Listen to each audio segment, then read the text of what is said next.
Hello again, everyone. This is Larry Adabesson. What you imagine, you become. Your imagination can and will always put you over. How do you see yourself? How do you see yourself?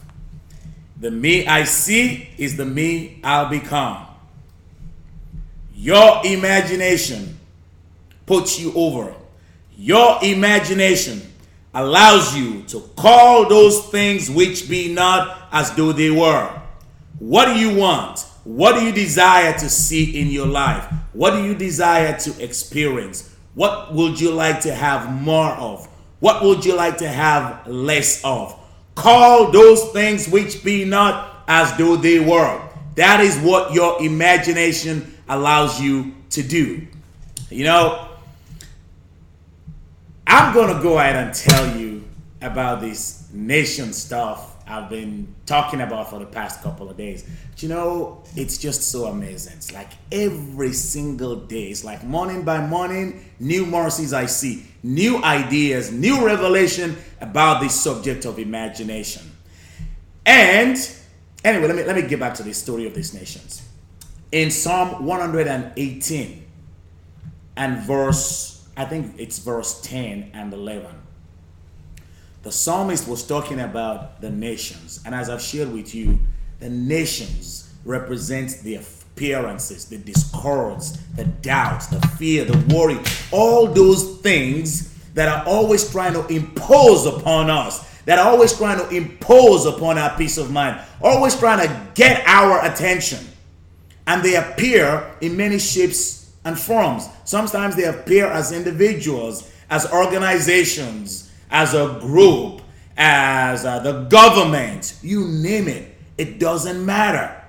They're all the same thing. They're all these nations, all these ideas trying to infiltrate your consciousness, trying to impregnate your consciousness with those ideas that you will rather not entertain. How do you deal with them? How do you make the Egyptians you see today disappear forever?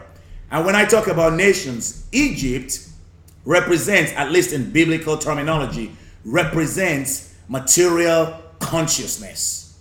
And the material consciousness is always trying to wage war against your true consciousness, your true identity, which is your spiritual identity. But you see, your imagination, by learning to use your imagination, you will make the Egyptians disappear. In Psalm 118 verses 10 and 11, the psalmist said, "The nations surrounded me on every side, but in the name of the Lord, I cut them off." They surrounded me on every side, but in the name of the Lord, I cut them off. Now, what does that mean? How can you two use the name of the Lord to cut off all of those distractions, all of those nations that are trying to impose upon you, that are trying to distract you, that are trying to make you feel less than you are, that are trying to make you feel like you're diseased, like you're broke, like you're not worth anything? How do you possess your possession? How do you claim your true identity as the image and likeness of God? You've got to call upon the name of the Lord. And what does it mean to call upon the name of the Lord? Name stands for nature.